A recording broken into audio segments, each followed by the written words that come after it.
In continuance with the India-Canada story, India has now taken reciprocal action. A senior Canadian diplomat has been expelled by India. In fact, the High Commissioner of Canada was today summoned by the Ministry of External Affairs and informed about the decision of the Government of India to expel a senior Canadian diplomat based in India. The concerned diplomat has been asked to leave India within the next 5 days.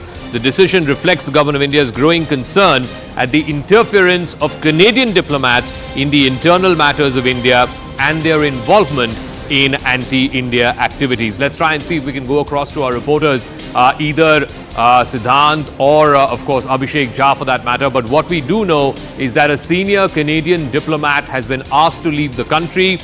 This decision has been conveyed to the Canadian High Commissioner Cameron McKay, who was summoned to the Ministry of External Affairs just about half an hour ago. The decision has been conveyed to him. This senior diplomat, who is yet unnamed, has been asked to leave India within the next 5 days. So we don't know who this diplomat is or at what level it is, but certainly the note from the government suggests that he is a senior level Canadian diplomat. Anand is now joining me from the newsroom. So Anand, any more details on who is this Canadian diplomat who has been asked to leave India?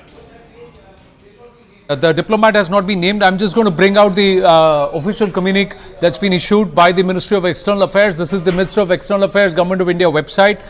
Let's see if I can just zoom this in a bit so it's more readable or legible. India expels a senior Canadian diplomat. Dated the 19th of September 2023, the High Commissioner of Canada to India was summoned today and informed about the decision of the Government of India to expel a senior Canadian diplomat based in India. The concerned diplomat has been asked to leave India within the next 5 days. This is the operative part. In the next 5 days, the decision reflects the Government of India's growing concern at the interference of Canadian diplomats in our internal matters and their involvement in anti-India activities. So it's like quite literally a quid pro quo. They're saying we'll treat you the way you treat us, Zaka. And this is a very, very strong message because many experts believe that it is Justin Trudeau who's committed a huge blunder by shunning diplomatic niceties, and now it gives the Indian authorities a free hand to go after these key elements, especially their operations closer home, while blocking their visas and also snatching their properties, etc. But this perhaps is the first of the statements where India is saying, we are not going to blink, we are actually going to stare back and stare back harder.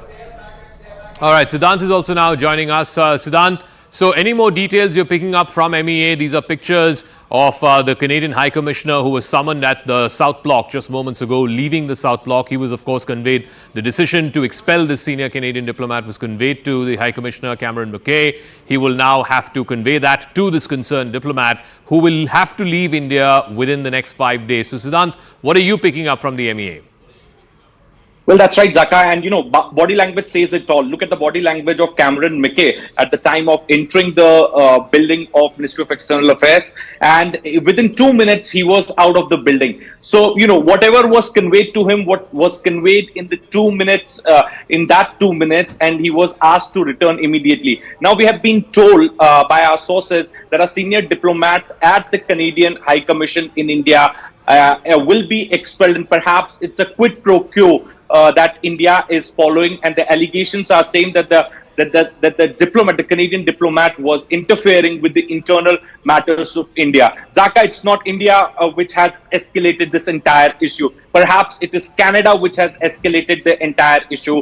First, they decided not to send the trade mission to India. Then there were statements coming from their leaders, the incumbent ministers, against India. And today we are getting to know that Prime Minister Justin Trudeau himself announced in the House that how India is interfering, or perhaps making accusation that there are some credible allegation with a potential link to the government of India with regard to the killers of Hardeep Singh Nijjar. Now, Zaka, there has not been any substantial development with regard to the investigation of the killing of Hardeep Singh Nijjar. And because of the failure of Justin Trudeau in the domestic politics, perhaps this is the reason that he has again selected a country which is India to push entire blame, so that he could be seen as fighting for the people of Canada with India. So that is perhaps the perception which Okay. Mr. Trudeau wants right now. Siddhant, give me a moment. We're also getting some information courtesy our investigations editor Manoj Gupta